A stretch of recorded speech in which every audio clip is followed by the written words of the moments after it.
Hi friends, நம்ம இன்றைக்கி நெத்திலி கருவாட்டு குழம்பு எப்படி பண்ணலான்னு சொல்லி பார்க்கலாம். நான் அதுக்கு தேவையான பொருட்களெல்லாம் எடுத்து வச்சுருக்கேன். கருவாடு, சின்ன வெங்காயம், தக்காளி, கத்திரிக்காய், குழம்பு மிளகாய்த்தூள். இது நம்ம வீட்டிலேயே அரைச்ச குழம்பு மிளகாய்த்தூள் எடுத்து வச்சுருக்கேன். இது இல்லாதவங்க நீங்கள் மிளகாய்த்தூளும் மல்லித்தூளும் கறி மசாலா தூளும் ஆட் பண்ணிக்கலாம். ஒரு லெமன் சைஸ், ஒரு பெரிய லெமன் சைஸ் புளியை எடுத்து வச்சுருக்கேன்.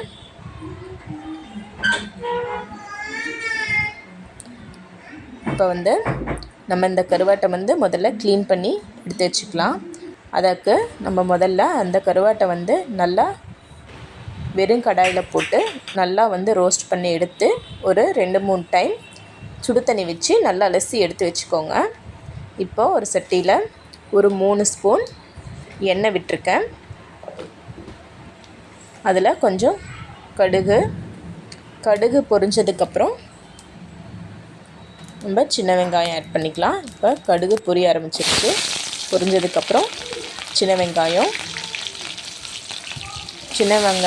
நம்ம எந்த அளவுக்கு ஆட் பண்ணுறோமோ அந்தளவுக்கு குழம்பு நல்லா டேஸ்ட்டாக இருக்கும். முடிஞ்ச வரைக்கும் சின்ன வெங்காயம் யூஸ் பண்ணுங்கள். இல்லாதவங்க பெரிய வெங்காயம் கூட யூஸ் பண்ணலாம்.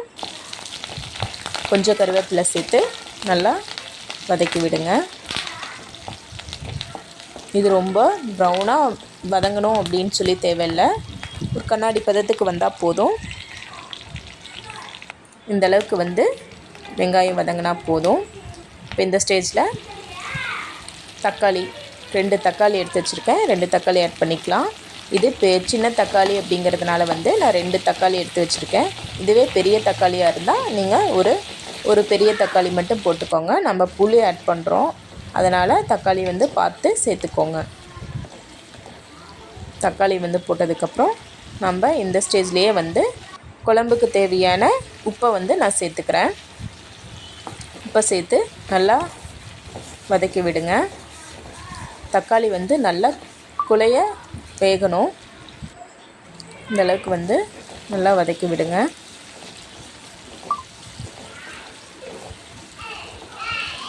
தக்காளி இப்போ மஞ்சத்தூள், குழம்பு மிளகாய்த்தூள் 2 ஸ்பூன் எடுத்து வச்சுருக்கேன். ஒரு பெரிய ஸ்பூனில் 2 ஸ்பூன் எடுத்து வச்சுருக்கேன். இதை சேர்த்துக்கலாம். நான் சொன்ன மாதிரி தான் குழம்பு மிளகாய்த்தூள் இல்லாதவங்க மிளகாய்த்தூள் 1 ஸ்பூன், மல்லித்தூள் 2 ஸ்பூன், கறி மசாலா 1 ஸ்பூன் எடுத்துக்கோங்க. கரெக்டாக இருக்கும். இப்போ அந்த எண்ணெயிலே நல்லா அந்த மசாலாவை வதக்கி விட்டதுக்கப்புறம் கத்திரிக்காய் சேர்த்துக்கலாம். கத்திரிக்காய் உருளைக்கிழங்கு இருந்துச்சுன்னா உருளைக்கிழங்கு சேர்த்துக்கலாம், முருங்கைக்காய் சேர்த்துக்கலாம், உங்கள் இஷ்டம். இப்போ என்கிட்ட கத்திரிக்காய் இருக்கிறதுனால நான் கத்திரிக்காய் சேர்த்துக்கிறேன். கத்திரிக்காய் சேர்த்துட்டு அந்த மசாலாவில் நல்லா வதக்கி விடுங்க. இப்போது க்ளீன் பண்ணி வச்சுருக்க கருவாட்டை சேர்த்துக்கலாம். கருவாட்டை சேர்த்துக்கிட்டு நம்ம நல்லா வதக்கி விடுங்க. அந்த மசாலாவில் நல்லா வதங்கணும்.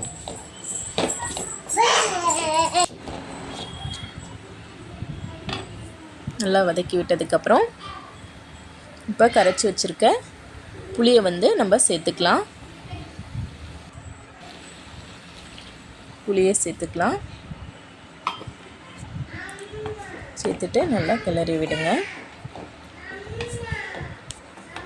இப்போ குழம்புக்கு தேவையான தண்ணியும் சேர்த்துக்கலாம். நம்ம குழம்பு எந்தளவுக்கு தேவையோ அந்தளவுக்கு நம்ம தண்ணியும் சேர்த்துக்கலாம். தண்ணியை சேர்த்துட்டு நல்லா மிக்ஸ் பண்ணி விடுங்க. மிக்ஸ் பண்ணி விட்டுட்டு ஒரு கொதி வரட்டும்.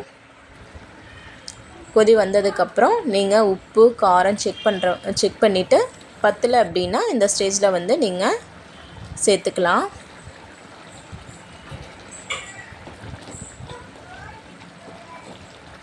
நல்லா கொதித்து வரணும். சீக்கிரம் இந்த கருவாடு சீக்கிரம் வெந்துடும். இப்போ பாருங்கள், லைட்டாக எண்ணெய் பிரிய ஆரம்பிச்சிருக்கு. எண்ணெய் பிரிஞ்சு வந்திருக்கு.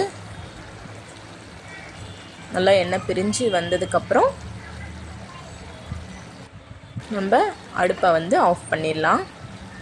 பாருங்கள், இப்போ கொஞ்சம் நல்லா கெட்டியாயிடுச்சு.